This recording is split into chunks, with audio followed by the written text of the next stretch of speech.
Konnichiwa minasan, welcome back to another video. ഞാൻ നിങ്ങളുടെ സ്വന്തം എക്സ്ട്രാ കോമിക്. സോ നമ്മൾ ഇന്ന് എക്സ്പ്ലെയിൻ ചെയ്യാൻ പോകുന്നത് സോളോ ലെവലിംഗിന്റെ സീസൺ 3 എപ്പിസോഡ് 2 ആണ്. അഥവാ മാൻഹുഡ് ചാപ്റ്റേഴ്സ് ആയുള്ള 113 മുതൽ 115 വരെയാണ്. ഇന്നലെ ഇട്ട ആ ഒരു എപ്പിസോഡ് ഉണ്ടല്ലോ, അതിന് നല്ലൊരു സപ്പോർട്ടാണ് നിങ്ങൾ എനിക്ക് തന്നത്. ഞാൻ പ്രതീക്ഷിച്ചത് നല്ലൊരു സപ്പോർട്ട് തന്നെ എനിക്ക് കിട്ടിയതുകൊണ്ട് ഞാൻ വളരെയധികം ഹാപ്പിയാണ്. ആകെപ്പാട് പറഞ്ഞ ഒരു റിക്വസ്റ്റ് എന്ന് പറയുമ്പോൾ വീഡിയോക്ക് ചെറുതായിട്ടൊന്ന് ലെങ്ത് കൂട്ടാനാണ് ഗൈസ്. അവിടെ ഒരു ചെറിയ പ്രശ്നമുണ്ട്.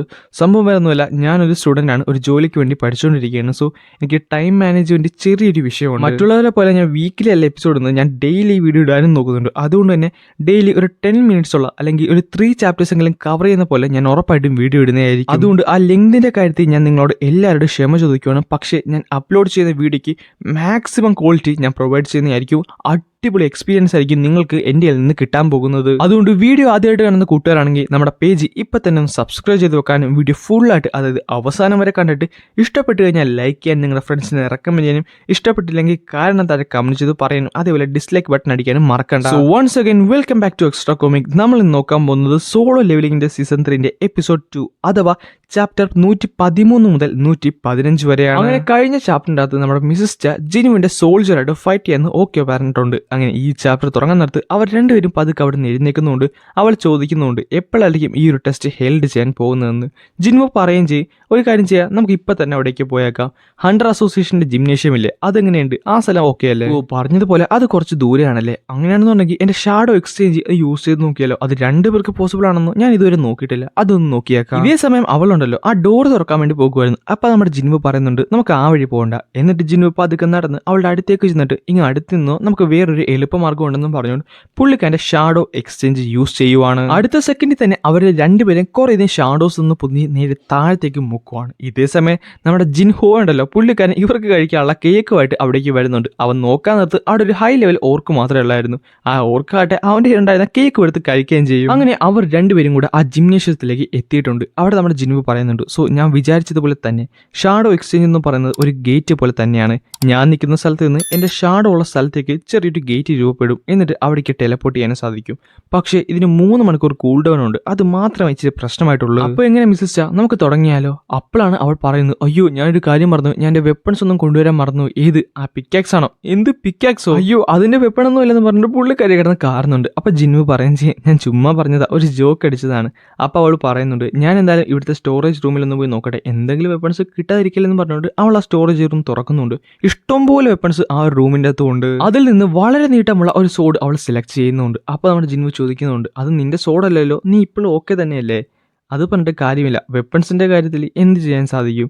ഒരു ബാറ്റിൽ എപ്പോഴാണ് തുടങ്ങണമെന്ന് നമുക്ക് ഒരിക്കലും പറയാൻ സാധിക്കത്തില്ല. അതും വളരെ ശരി തന്നെയാണ്. പിന്നെ ഞാനിവിടെ ഏതെങ്കിലും ഒരു നോർമൽ സമയം യൂസ് ചെയ്ത് കഴിഞ്ഞാൽ അവൾ ഉറപ്പായിട്ടും അതിനെ വലിച്ചു കീറും. അതുകൊണ്ട് ഇഗ്രസ് ആണ് എൻ്റെ കൂട്ടത്തിലെ ഏറ്റവും സ്ട്രോങ്സ്റ്റ് ആയിട്ടുള്ള ബെസ്റ്റ് ആയിട്ടുള്ള സോർട്സ്മാൻ. സോ നീ ഇവനായിട്ട് ഫൈറ്റ് ചെയ്താൽ മതി. അല്ല ഞാനിവിടെ ചോദിച്ചെന്ന് എങ്ങനെയായിരിക്കും നീ തിരഞ്ഞെടുക്കാൻ പോകുന്നത്? ഒന്നെങ്കിൽ നീ സറണ്ടർ ചെയ്യണം, അല്ലെങ്കിൽ എൻ്റെ സമ്മണ്ട് ബീസ്റ്റ് ആയിട്ടുള്ള ഇഗ്രസിനെ നീ കംപ്ലീറ്റ്ലി ഡിസ്ട്രോയ് ചെയ്യണം. അതുവരെ ഈ ഫൈറ്റ് പോയിക്കൊണ്ടേയിരിക്കും. ഞാനിവിടെ എൻ്റെ സ്ട്രോങ്സ്റ്റ് സമ്മണിനെ യൂസ് ചെയ്യുന്നതാണ് പറഞ്ഞത്. പക്ഷേ ബെറൂനെ ഇപ്പോൾ ഇവിടെ യൂസ് ചെയ്ത് കഴിഞ്ഞാൽ അത് അവൾക്ക് വളരെയധികം ട്രോമ തന്നെ ആയിരിക്കും. അതുകൊണ്ട് തൽക്കാലം ഇഗ്രസ് മതി. എന്നാൽ നെക്സ്റ്റ് സെക്കൻഡ് അവൾ കംപ്ലീറ്റ്ലി സീരിയസ് ആയിട്ടുണ്ട്. അത് നമ്മുടെ ജിനുവിന് മനസ്സിലാകുകയും ചെയ്യും. ഒരു സെക്കൻഡ് ചോദിച്ചിട്ട് നമ്മുടെ ഇഗ്രസിന് നേരത്തെ നമ്മുടെ ജിനു യൂസ് ചെയ്ത ആ ഒരു ലോങ് സോഡ് ഉണ്ടല്ലോ അത് കൊടുക്കുകയും ചെയ്യും. അങ്ങനെ അവളെ പോലെ തന്നെ നമ്മുടെ ഇഗ്രസും ഒരു ലോങ് സോഡും എടുത്തുകൊണ്ട് റെഡി ആയിട്ട് നിൽക്കുകയാണ്. പക്ഷേ ഒരു സെക്കൻഡ് പോലും വെയിറ്റ് ചെയ്ത ഇഗ്രസ് അടുത്ത് അറ്റാക്ക് ചെയ്യുന്നുണ്ട്. പക്ഷെ അവൾ വളരെ സിമ്പിൾ ആയിട്ട് തന്നെ അത് ഡോഡ്ജും ചെയ്യും. ഞാൻ എന്താണോ എക്സ്പെക്ട് ചെയ്തത് അത് തന്നെ. അവൾ വളരെയധികം ഫാസ്റ്റ് ആണ്. ഇപ്പൊ ഏതെങ്കിലും ഒരു ഓർഡിനറി ഹണ്ടർ ആയിരുന്നെന്നുണ്ടെങ്കിൽ അവനിപ്പോൾ മരിക്കേണ്ട സമയം കഴിഞ്ഞു. അങ്ങനെ ഇഗ്രസും മിസസ് ചായുള്ള ഫൈറ്റ് ഇങ്ങനെ നടന്നുകൊണ്ടിരിക്കുകയാണ്. പെട്ടെന്ന് നമ്മുടെ ചെയർമാൻ എന്തോ ഒന്ന് സെൻസ് ചെയ്യുന്നുണ്ട്. പുള്ളിക്കാരൻ നോക്കാറുണ്ട് ജിമ്മിലെ ലൈറ്റ് ഒക്കെ ഓണാണ്. അതുപോലെ ജിം ഇതുവരെ ആരും റിസർവും ചെയ്തിട്ടില്ല. പിന്നെ ആരാണ് പുള്ളിക്കാരൻ? അങ്ങനെ CCTV പരിശോധിക്കാൻ നടത്താണ്. അത് നമ്മുടെ ജിനുവും മിസസ് ചായ ആണെന്ന് മനസ്സിലാകുന്നത്. അപ്പോഴാണ് മിസസ് ചായയുടെ ആ ഒരു റിയാക്ഷൻ അയാളുടെ മനസ്സിലേക്ക് വരുന്നത്.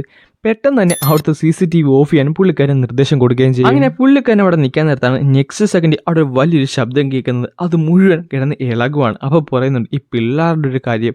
ഇതേ സമയത്ത് നമ്മുടെ ജിന്നു ഫുള്ളി സർപ്രൈസ് ആയിട്ട് നിൽക്കുവാണ്. കാര്യം എന്താണെന്ന് വെച്ചാൽ ഇഗ്രസിനെ അടിച്ച് ഒരു മൂലക്കിട്ടിരിക്കുവാണ്. നിനക്കുറപ്പാണോ ഈ ബ്ലാക്ക് നൈറ്റ് ആണ് നിന്റെ കൂട്ടത്തിലെ ഏറ്റവും സ്ട്രോങ്സ്റ്റ് എന്ന്? നീ എന്നോട് ആദ്യം പറഞ്ഞത് നിന്റെ ഏറ്റവും സ്ട്രോങ്സ്റ്റ് സമണിനെ യൂസ് ചെയ്യുന്നില്ല. ഞാൻ അവനെ യൂസ് ചെയ്ത് കഴിഞ്ഞാൽ അത് താങ്കൾക്ക് ഇവിടെ വലിയൊരു അപകടം തന്നെ സൃഷ്ടിക്കാൻ പോകുന്നത്. എനിക്കൊരു കുഴപ്പമില്ല, അല്ലെങ്കിലും എനിക്കൊരു റീമാച്ച് എന്തായാലും വേണം. പിന്നല്ലാതെ അവന് ഞാൻ നേരിട്ട് കണ്ടതുമാണ്. അതുമല്ല ഞാൻ ആ ഫൂട്ടേജും ചെക്ക് ചെയ്തിരുന്നു. മിസസ് ചാ, ഞാൻ ഒരു വട്ടം കൂടെ ചോദിക്കുവാണ്. എന്നിട്ട് ജിൻവു നമ്മുടെ ബെറുവിനെ സമൺ ചെയ്തിട്ടുണ്ട്. മിസസ് ചാ, ഞാൻ ഒരു വട്ടം കൂടെ ചോദിക്കുവാണ്, താങ്കൾ ഇപ്പോഴും ഇവനുമായിട്ട് ഫൈറ്റ് ചെയ്യാൻ ഓക്കെ ആണോ?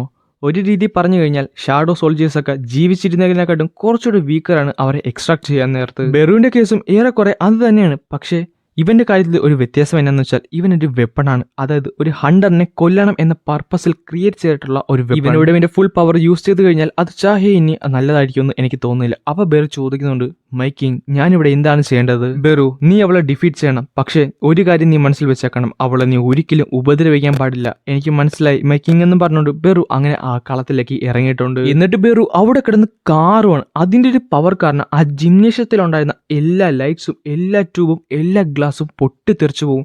നമ്മുടെ മിസ്സസ് ചാ സർപ്രൈസ് ആയിട്ട് നിൽക്കുവാണ്. അവളിങ്ങനെ പറയുന്നുണ്ട്, സോ സങ് ജിൻവു ഇവനുമായിട്ടാണല്ലേ ഫൈറ്റ് ചെയ്തത്? ബെറുവാട്ടെ ഈ ഒരു ഫൈറ്റിന് വേണ്ടി പുള്ളിക്കാരെ ക്ലോസ് ഒക്കെ ആക്ടിവേറ്റ് ചെയ്തിട്ടുണ്ട്. അപ്പം നമ്മുടെ ജിൻവു പറയുകയും ചെയ്യും, മര്യാദക്ക് അത് മാറ്റി വെച്ചോ, അവളെ നീ എങ്ങാനും വേദനിപ്പിച്ചു കഴിഞ്ഞാൽ നിന്റെ ജീവിതം അത്ര എളുപ്പമായിരിക്കത്തില്ല. ഇത് കേട്ട് പേടിച്ച് പുള്ളിക്കാരെ ക്ലോ മാർക്സ് ഒക്കെ അപ്പം തന്നെ ബെറു റിട്രീറ്റ് ചെയ്യുന്നുണ്ട്. ഈ ഒരു സമയം നല്ലൊരു ഓപ്പണിംഗ് ആണെന്ന് മനസ്സിലാക്കിയ ചാഹിയൻ അറ്റാക്ക് ചെയ്യാൻ വേണ്ടി പോകുന്നതിന് മുമ്പ് തന്നെ ബെറു അവളെ നേരത്തെ എങ്ങനെയാണ് അറ്റാക്ക് ചെയ്തത് അതുപോലെ തന്നെ അവളുടെ പുറകിലേക്ക് വന്നിട്ടുണ്ട്. സെയിം ട്രിക്ക് ഞാൻ 2 വട്ടം വീഴത്തില്ലെന്ന് പറഞ്ഞുകൊണ്ട് ബെറുവിനെ അവൾ അറ്റാക്ക് ചെയ്യുന്നുണ്ടെങ്കിലും ബെറു തന്റെ കൈ കൊണ്ട് ആ സോഡ് പിടിക്കുകയും ചെയ്യും. എന്റെ കിങ് എനിക്ക് ഒരു കമാൻഡ് മാത്രമാണ് തന്നത്, അത് ഇവളെ എങ്ങനെയെങ്കിലും ഡിഫീറ്റ് ചെയ്യണം. പക്ഷെ ഇവളെ വേദനിപ്പിക്കാനും പാടില്ല. അതുകൊണ്ട് തന്നെ എന്റെ ഓവർവെല്ലിംഗ് സ്ട്രെങ്ത് കാണിച്ചുകൊണ്ട് അവളുടെ ഫൈറ്റിംഗ് വില്ല് തന്നെ ഞാൻ നശിപ്പിക്കാൻ പോകുവാണ്. ഇതേസമയം ബെറുവിനെ അവൾ നിർത്താതെ തന്നെ കുറേയധികം അറ്റാക്ക് ചെയ്യുന്നുണ്ട്. എന്നിട്ട് ഒരു ചാൻസ് കിട്ടിയവ അവൾ ഒരു അറ്റാക്ക് ചെയ്യുന്നുണ്ടെങ്കിലും ബെറു അത് ഡോഡ്ജ് ചെയ്യുകയും ചെയ്യും. പക്ഷേ അതൊരു സർപ്രൈസ് അറ്റാക്കിന് മുന്നോടിയായിരുന്നു. പെട്ടെന്ന് തന്നെ ഒരു സർപ്രൈസ് അറ്റാക്കും ചെയ്യുന്നുണ്ട്. പക്ഷേ ബെറു ആ ഒരു അറ്റാക്കും ഡോഡ്ജ് ചെയ്യും. എന്നിട്ട് ബെറു അവളുടെ തൊട്ട് ഫ്രണ്ടിൽ പോയി കിടന്ന് കാറുവാണ്. ആ കാറിന് ഒരു പവർ കാരണം അവൾ നേരെ ബാക്കിലേക്ക് പുഷ് ചെയ്യപ്പെടും. അപ്പൊ ജിൻവു പറയുന്നുണ്ട്, നീ ഇപ്പോൾ സാറ്റിസ്ഫൈഡ് ആയോ? ഇല്ല, എനിക്ക് ഇനിയും ഫൈറ്റ് ചെയ്യാൻ പറ്റുമെന്ന് അവൾ വീണ്ടും പറയുവാണ്. അപ്പൊ നമ്മുടെ ജിൻവു ഞെട്ടിപ്പോകുവാണ്. കാര്യം ഇവൾ എന്തിനാണ് ഇത്ര നീ പുഷ് ചെയ്യണമെന്ന് മനസ്സിലാകുന്നില്ല. ബെറുവിന്റെ സ്ട്രെങ്തിന്റെ ഫ്രണ്ട് അവൾ ഒന്നും തന്നെയല്ല, എന്നിട്ടും അവൾ നന്നായിട്ട് തന്നെ പുഷ് ചെയ്യുന്നുണ്ട്. എന്റെ മറ്റുള്ള സോൾജേഴ്സിനെ പോലെ ഒന്നുമല്ല ബെറു. ബെറു എന്ന് പറയുന്നത് ഒരു പ്യുവർ കില്ലിംഗ് മെഷീൻ തന്നെയാണ്. അവളെ കൊല്ലാൻ അവൻ എന്തുമാത്രം ആഗ്രഹമുണ്ടെന്ന് എനിക്ക് നന്നായിട്ട് തന്നെ മനസ്സിലാകുന്നുണ്ട്. പക്ഷെ അവനത് മാക്സിമം സർപ്പസ് ചെയ്ത് വെച്ചിരിക്കുവാണ്. നിനക്ക് എത്ര ധൈര്യമുണ്ടായിട്ടാണ് നീ വീണ്ടും എഴുന്നേറ്റ് വന്നത്?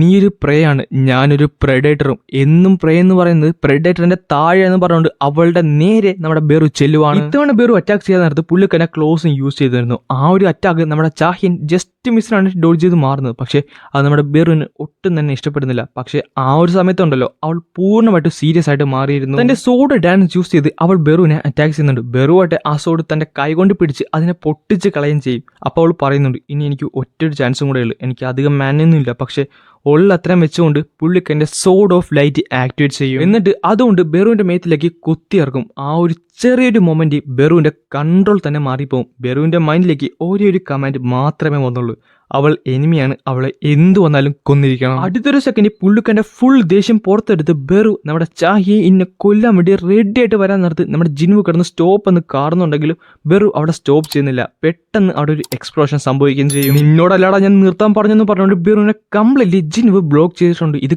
കാണുന്നിടത്ത് തന്നെ ബെറു ബാക്കിലേക്ക് ചാടി താഴത്ത് തല കുമ്പിട്ടിന്ന് എന്നോട് ക്ഷമിക്കൂ മൈക്കിങ്, എന്നോട് ക്ഷമിക്കൂ എന്ന് പറഞ്ഞിട്ട് കരയുവാണ്. സിസ്റ്റർ, എനിക്ക് സത്യം പറഞ്ഞാൽ മനസ്സിലാകുന്നില്ല, താങ്കൾ എന്തുകൊണ്ടാണ് എന്റെ ഗിൽഡിൽ കയറാൻ ഇത്രയധികം നിർബന്ധം പിടിക്കുന്നത്? താങ്കൾ ഒരു വലിയൊരു ഹണ്ടറാണ്.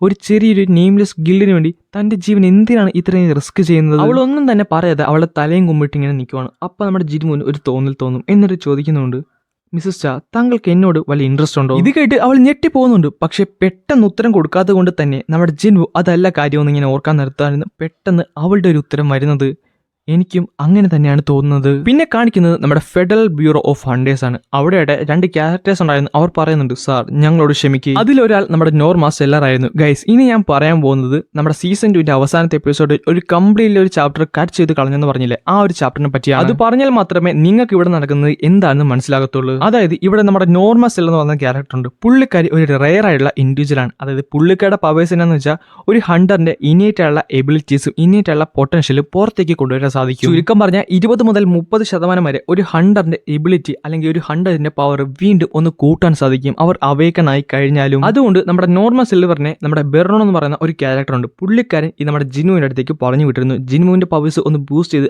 അവനെ ഇവിടേക്ക് റിക്രൂട്ട് ചെയ്യാൻ വേണ്ടി. എന്നാൽ ജിനുവിന്റെ പവേഴ്സ് അവൾ അപ്ഗ്രേഡ് ചെയ്യാൻ നോക്കുന്നുണ്ടെങ്കിലും ജിനുവിന്റെ ആ ഒരു ലേറ്റൽ പൊട്ടൻഷ്യൽ കണ്ട് അവൾ പേടിച്ച് വിറച്ചു പോകുന്നുണ്ട്. അതുകൊണ്ട് തന്നെ അവൾക്ക് അവനെ റിക്രൂട്ട് ചെയ്യാൻ സാധിച്ചില്ല. പിന്നെ കാണിക്കുന്നത് നമ്മുടെ ബ്രണ്ണോ എന്ന് പറയുന്ന ആ ഒരു ക്യാരക്ടറാണ്. ഞാൻ നിങ്ങളുടെ അപ്പോളജീസ് കേൾക്കാനല്ല ഇവിടെ ഇരിക്കുന്നത്, നിങ്ങൾ അവിടെ നടന്നെന്താണെന്ന് വളരെ ഡീറ്റെയിൽ ആയിട്ട് എന്നോട് പറയാൻ നോക്കുക. സാർ, മിസ്സസ് നോർമ സെല്ലർ പുള്ളിക്കാരുടെ പവേഴ്സ് യൂസ് ചെയ്ത് ജിൻവുവിനെ നോക്കിയിരുന്നു. പക്ഷേ അവിടെ വെച്ച് അവൾക്ക് മനസ്സിലായത് ജിൻവു കിങ്സിൽ ഒരാളാണെന്നാണ്. എന്ത് കിങ്ങോ? മിസസ് സെൽനർ, താങ്കൾ പറയുന്നത് ജിൻവു ഒരു നാഷണൽ ലെവൽ ഹണ്ടർ ആണെന്നാണ്. അത് അങ്ങനെയല്ല, ഞാനൊന്ന് പറഞ്ഞുതരാം. അതായത് ഈ അവേക്കൺ ആയിട്ടുള്ള എല്ലാവരും തന്നെ ഔട്ട്സൈഡിൽ നിന്നാണ് അവിടെ പവേഴ്സ് ഇങ്ങോട്ട് കൊണ്ടുവരുന്നത്. അവേക്കൺ ആയിട്ടുള്ള എല്ലാവർക്കും പുറത്തുനിന്ന് ഇവിടുന്ന് ഒരു കണക്ഷൻ ഉണ്ട്. ആരോ ഒരാൾ പുറത്തുനിന്ന് പവേഴ്സ് കൊടുക്കുന്ന പോലെയാണ് എനിക്ക് സെൻസ് ചെയ്യാൻ സാധിക്കുന്നത്. പക്ഷേ ഈ പുറത്തുനിന്നുള്ള ഫോഴ്സ് ഉണ്ടല്ലോ, അത് ഭയങ്കര ഇന്റൻസ് ആണ്. ചില ഇൻഡിവിജ്വൽസിന്റെ ശരീരത്തിൽ നോക്കാൻ നേരത്ത് ഒരു ഞാൻ ഭയങ്കര ബ്രൈറ്റ് ആയിട്ടുള്ള ലൈറ്റ് മാത്രമേ എനിക്ക് കാണാൻ സാധിക്കത്തുള്ളൂ. അവരെയാണ് ഞാൻ നോർമലി കിങ്സ് എന്ന് വിളിക്കുന്നത്. പക്ഷേ ഉണ്ടല്ലോ, ഞാൻ ജിൻവുവിനെ നോക്കിയ അടുത്ത സെക്കൻഡ് എനിക്ക് ആ കണക്ഷൻ അല്ല കാണാൻ സാധിച്ചത്. ഞാൻ ഇരുട്ടിലേക്ക് നോക്കുന്ന പോലെയായിരുന്നു.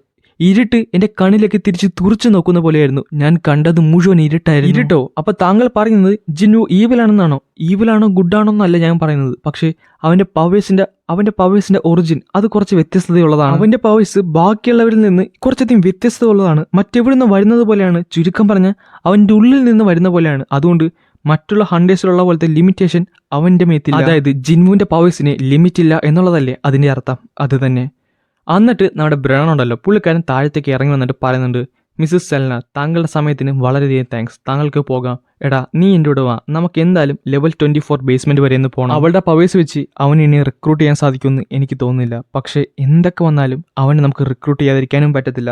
എടാ, നിനക്ക് ആദ്യത്തെ എസ് റാങ്ക് ഗേറ്റ് ഓർമ്മയുണ്ടോ? പിന്നെ ഓർമ്മയില്ലാതിരിക്കുവോ? കാര്യം അത്ര വലിയ കാറ്റാസ്ട്രോഫിക് ഡഞ്ചൻ ബ്രേക്ക് അല്ലായിരുന്നു അത് ഓർക്കാൻ നേരത്തെ തന്നെ പേടി വരുന്നു. അമേരിക്കയിലെ ഏറ്റവും സ്ട്രോങ്സ്റ്റ് ആയുള്ള കുറേയധികം ഹണ്ടേഴ്സിന് വലിയ റിവാർഡ് കൊടുത്തിട്ടാണ് അവിടേക്ക് കൊണ്ടുവന്നത്. പക്ഷേ അതിൽ തന്നെ അവർ 5 പേർ മാത്രമേ സർവൈവും ചെയ്തുള്ളൂ. ആ സർവൈവ് ചെയ്തവർക്ക് അവസാനം നാഷണൽ ലെവൽ ഹണ്ടേഴ്സ് എന്നുള്ള പേരും കിട്ടി.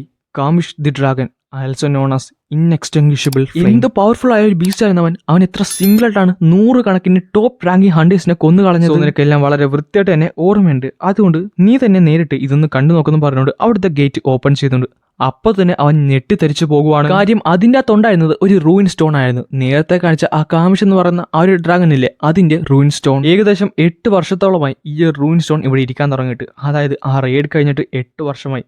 ഇത്ര നാളായിട്ട് കൂടിയും ഒരു മേജിന് പോലും ഇതൊന്ന് ആക്ടിവേറ്റ് ചെയ്യാൻ സാധിച്ചിട്ടില്ല. സോ പവർഫുൾ ആയുള്ള മേജിന് വേണ്ടി ഇത് ഇപ്പോഴും കാത്തിരിക്കുവാണ് ഇവിടെ. എന്നാൽ അവിടെ കൊണ്ടും തീരുന്നില്ല. ഈ കൺട്രിയുടെ ഏറ്റവും ബ്യൂട്ടി എന്ന് പറയുന്നത് ഈ കാമിഷിന്റെ ഈ ബോൺസ് ആണെന്ന് പറഞ്ഞുകൊണ്ട് ആ കാമിഷിനെ തന്നെ കാണിക്കുവാണ്. പിന്നെ നമ്മുടെ ജിന്നുവിനാണ് കാണിക്കുന്നത്. പുള്ളിക്കാനായിട്ട് കണ്ണാടിയുടെ ഫ്രണ്ടിൽ ഇങ്ങനെ പറഞ്ഞുകൊണ്ടിരിക്കുന്നത്, ഞാൻ കുറച്ചൊക്കെ മാറ്റം വന്നിട്ടുണ്ടല്ലേ, എനിക്കൊന്ന് സിസ്റ്റം കാരണമാണെന്ന് തോന്നുന്നു. എൻ്റെ ഫേസ് ഒക്കെ കുറച്ചുകൂടെ ക്ലിയർ ആയിട്ടുണ്ട്, എന്തൊക്കെ ഇച്ചിരി ഹൈറ്റൊക്കെ വെച്ച് സെറ്റ് ആയിട്ടുണ്ട്. എന്നിട്ട് പുള്ളിക്കാരൻ്റെ അനിയത്തിൻ്റെ അടുക്കലേക്ക് ചെന്നിട്ട് പറയുന്നുണ്ട്, ജിൻഹ, നീ എന്നെ എത്ര റേറ്റ് ചെയ്യും? എന്തിനി? എൻ്റെ ലുക്കിന്. അല്ലാതെ പിന്നെ എന്തിന് ലുക്കാ? എന്ത് ലുക്ക്? അല്ല, നിനക്കെന്ത് ലുക്ക് ഇരിക്കണ്? നീ കാണാതെ തന്നെ എനിക്ക് ചൊറിഞ്ഞു കയറാൻ തോന്നുന്നു. അങ്ങനെ അവിടെ ഒരു സിബ്ലിംഗ് ഫൈറ്റ് ആണ് കാണാൻ സാധിക്കുന്നത്. അത് കഴിയുമ്പോൾ നമ്മുടെ ജിന്നു പുള്ളിക്കാരോട് പറയുന്നുണ്ട്, എടി, ഞാൻ ഒരു പുതിയൊരു ഗിൽഡ് തുടങ്ങാൻ പോകുന്ന കേട്ടോ. എൻ്റെ പേരെന്നാന്നറിയാം, solo player guild. Solo player ഗിൽഡാ? ഇതിലും നല്ല പേരൊന്നും നിനക്ക് ഇതുവരെ കിട്ടിയില്ല. എന്ത് പേരാണ്? നീ തന്നെ ആലോചിച്ച് നോക്കിയാൽ, നീ ഡാർക്ക് സോളജിസ്റ്റിനാണ് സമൺ ചെയ്യുന്നത്, അപ്പൊ തന്നെ അവിടെ സോളോ പ്ലെയർ അല്ല. അതും ശരിയാണല്ലേ. സത്യം പറഞ്ഞാൽ ഞാനത് ആലോചിച്ചില്ല. ഇനി വേറെ ഏത് പേര് കണ്ടുപിടിക്കും? അപ്പൊ അവൾ പറയുന്നുണ്ട്, ഞാനൊരു പേര് പറയട്ടെ, അഹ് ജിൻ ഗിൽഡ്. അതെങ്ങനെയുണ്ട്? അഹ് എന്ന് പറഞ്ഞാൽ ഐയും, ജിൻ എന്ന് പറഞ്ഞാൽ ടു ഗോ ഫോർവേഡ് എന്നുണ്ട്. ആ പേരെങ്ങനെ? സത്യം പറഞ്ഞാൽ അതിന്റെ പേര് തലതിരിച്ച് വായിക്കുന്നതാണ്. എങ്കിലും സംഭവം കൊള്ളാലോ. സംഭവം കൊള്ളാം, എനിക്കത് ഇഷ്ടപ്പെട്ടു. ഇതേ സമയത്ത് നമ്മുടെ മിസ്സസ് ചാണ്ടല്ലോ പുള്ളിക്കാരുടെ വീട്ടിൽ കിടന്ന് കുത്തി മറിയുവാണ്. അല്ല, ഞാൻ എന്തിനാണ് അങ്ങനെ പറഞ്ഞത്? ഞാൻ എങ്ങനെ മോശമായി പോയി? എനിക്ക് വല്ല വട്ടാണെന്ന് അവൻ ചിന്തിച്ചു കാണോ? എന്തിന്? അവനല്ലേ എൻ്റെ ലൈഫ് സേവ് ചെയ്തത്. അതുകൊണ്ട് വലിയ കുഴപ്പമൊന്നുമില്ല. പക്ഷേ അത് അവനാണെന്ന് പറയാൻ സാധിക്കത്തില്ലല്ല. കാര്യം ബെങ്ങിന്റെ ഹീലിംഗ് ഫൈറ്റേഴ്സ് ഉണ്ടല്ലേ എന്നെ രക്ഷിച്ചത്. പെട്ടെന്ന് അവളൊരു സൗണ്ട് കേൾക്കും. ആരോ ഒരാൾ അവളുടെ കയ്യിൽ കയറി പിടിച്ചിരിക്കുവാണ്. എന്നിട്ട് പറയുന്നുണ്ട്, മിസ്സസ് ചാ, ജിന്നുവിൻ്റെ അടുക്ക പറയണം അവന്റെ പവേഴ്സ് സൂക്ഷിച്ച് യൂസ് ചെയ്യാൻ. അപ്പോഴാണ് അവൾക്ക് ആ കാര്യം ഓർമ്മ വരുന്നത്. അയ്യോ, ഞാൻ മിങ് ബ്യങ്കുവിനെ കണ്ടിരുന്നു, ആ കാര്യം ഞാൻ മറന്നുപോയി. അങ്ങനെയാണ് ചാപ്റ്റർ 115 ഇവിടെ അവസാനിക്കുന്നത്. ഗൈസ്, എങ്ങനെ ഉണ്ടായിരുന്നു നമ്മുടെ വീഡിയോ? ഇഷ്ടപ്പെട്ട് കഴിഞ്ഞാൽ ലൈക്ക് ചെയ്യാനും സബ്സ്ക്രൈബ് ചെയ്യാനും നിങ്ങളുടെ ഫ്രണ്ട്സിന് ഒന്ന് റെക്കമെൻഡ് ചെയ്യാനും മറക്കണ്ട.